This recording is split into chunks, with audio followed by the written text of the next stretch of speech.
Hey guys, thanks so much for clicking on this video. My name is Chris. Another Friday is here, and that means another episode of WandaVision, and I'm pissed.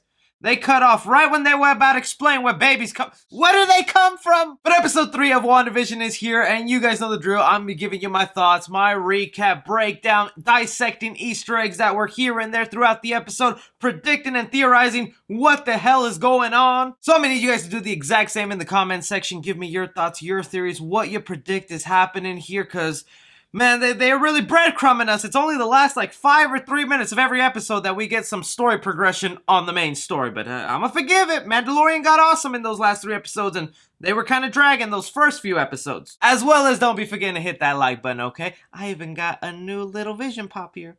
Look at him wiggle. Alright, so episode 3 entitled In Color, which I gotta say, they really had to go ahead and brand that off. Some jerks out there just really can't stand watching things in black and white, but nonetheless, we are diving into the 70s era of television. I really got vibes of the Brady Bunch from that opening. But this is the thing I'm absolutely loving about WandaVision, is how they're embracing that era of television, paying homage to it, and they're doing it with not only the certain types of cameras, the palette style, the look of it. Like, this all is seeming like a sitcom I would legit watch if it was real. I know a lot of us are very excited to get to the mystery and what's going on at hand, but we have to stop and appreciate just the amount of details they put into each episode to make it look like the era that they're associated with. Like, I'm still looking forward to when they get to modern times and they make fun of The Office, because that's my favorite show. But the main story that we're dealing with for episode 3 is the dilemma here is Wanda being pregnant. Now, she is having an accelerated pregnancy where instead of going the 9 months, she's going about 9 hours. But the first thing that we pick up on that happens kind of weirdly in this episode, but again is a callback to the way the second episode ended, where Wanda went ahead and saw the beekeeper and said no and rewinded time.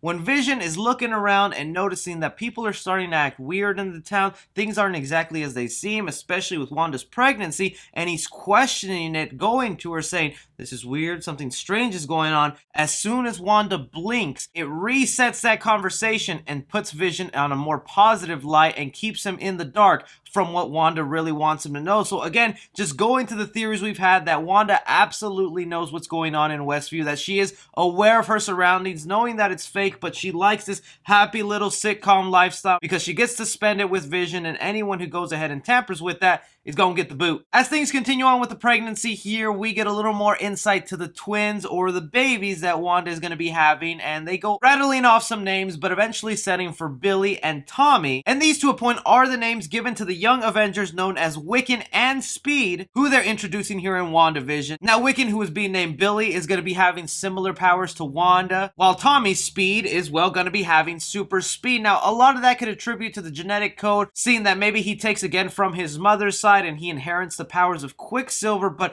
all throughout this episode, they really go ahead and exaggerate the speed that Vision has that we've never really seen done before in the Marvel Cinematic Universe. Not at all I can remember through any of the movies where Vision has popped up, he has moved at such rapid speed, to where I wonder when Tommy is finally showing his abilities, are they going to say his speed comes genetically from Pietro, Quicksilver, since they're related, he inherited that side from his mom, or the speed is coming from Vision, who I guess is showing some sort of super speed. But the other thing to note here, the reason I said it's basically the names of the kids is because in the comic books, this was their reincarnated name. There was a storyline where the kids of Wanda were being used to trap in demon souls. It was a very weird storyline, and eventually Wiccan and Speed had to be reincarnated into different bodies. Now, I don't think that's what they're going to be doing here in WandaVision, but they might be taking those elements, and that is the reason these kids are being born. If we take all the clues that we've seen so far, all us fans are coming to the conclusion that Mephisto is seeming to be the ultimate bad guy, who is going to be the husband of the neighbor Agnes, who is the witch Agatha Harkness, who cannot stop mentioning her husband Ralph, and all the clues leading up to the devil being out there. It seems like whoever is also manipulating Wanda into this situation has kind of implanted it in her mind, Inception style, to have kids, most likely for the reason of of being a host for this devil body Ralph, which is probably why we have not seen him at all in the show, because he needs a body to pop up in. It also wouldn't be a WandaVision episode unless we were interrupted by a commercial break, and so far here on this channel I've been saying the commercial breaks are metaphors for the trauma that Wanda has suffered all throughout her years. So the toaster commercial, that was signifying when her parents died by Stark Technologies through a bomb that was beeping and beeping and beeping. Then we had the Hydra Watch commercial that was named after Baron von Strucker, the guy who experimented on Wanda and her brother, giving her her powers. And while we can still link this new commercial to, again, Wanda's trauma and memories, there is another connection that I was kind of surprised that this show made. So yes, what we have here is a soap commercial for a soap entitled Hydra Soap, all about a woman who just wants to get away, wants to have a little vacation. The words used specifically in this commercial are kind of ominous. They say things like, escape to a world all your own where your problems float away. When you want to get away, but you don't want to go anywhere, Hydra Soap. And again, Hydra, we're familiar with that organization here. And the soap really is a metaphor for the brainwashing that they had to do with Wanda and Pietro, telling them that they're the good guys, that they need to fight the Avengers,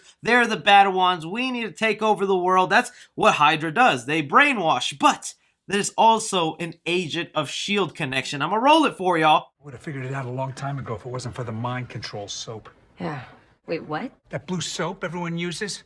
Hydra loads it up with chemicals. It seeps into our bloodstream, implants false memories into our brains. They want us to believe this is a magical place.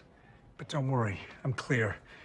I make my own soap now. Coulson himself always let us know the blue soap is bad and should not be out there. So not only is this a fake commercial in WandaVision, it's an actual soap product within the MCU that if you were living in the Marvel Cinematic Universe, you could buy some blue soap made by Hydra. That's just kind of interesting that they've made that connection there with Agents of S.H.I.E.L.D. To me, the real gut-punching stuff was the last 5 minutes of this episode where things started to get really creepy, really weird. Finally, Wanda is giving birth to her children. That moment between her and Vision, looking at her children, real beautiful stuff. And we've had Geraldine with Wanda the whole time, helping her deliver this baby, and then things take a real slight turn when Wanda goes ahead and admits to her that she was also a twin. I gotta say, for some reason, that made me gasp. That made me go, what? Like, we have not heard her talk about her twin brother in forever, man. Like, you have to remember, they were inseparable. They loved each other, and then he died, and then it was like she completely forgot he existed because we never got a mention of him, and this is the first time in a long time, so it was kind of great to have her do that. But boy, Geraldine, could you not pick better words? Because once Wanda goes ahead and says that and brings in a little familiar reality into knowing who Wanda actually is, it brings her back into like, oh, he was killed by Ultron and I'm a sword agent. What am I doing here? Not only that, but the neighbors outside who are having a conversation with Vision are all going ahead and telling Vision, you know, this Geraldine character is kind of weird. She doesn't have a home in Westview, not a husband. We don't know where she came from. And even that to me was a little bit confusing because then I'm like, okay, so are the people in Westview faking these personalities to go along with Wanda, or are they also being manipulated and taken advantage of through Wanda's powers? That was what was kind of confusing. It could lead all again to Agnes, who is manipulating everybody and controlling them to not go ahead and break the reality that Wanda has set up. Still, back inside with Wanda and Geraldine, once that Wanda realizes you don't belong here and you're really ruining my moment right now where I had my kids, she gets booted out. Now, we've seen her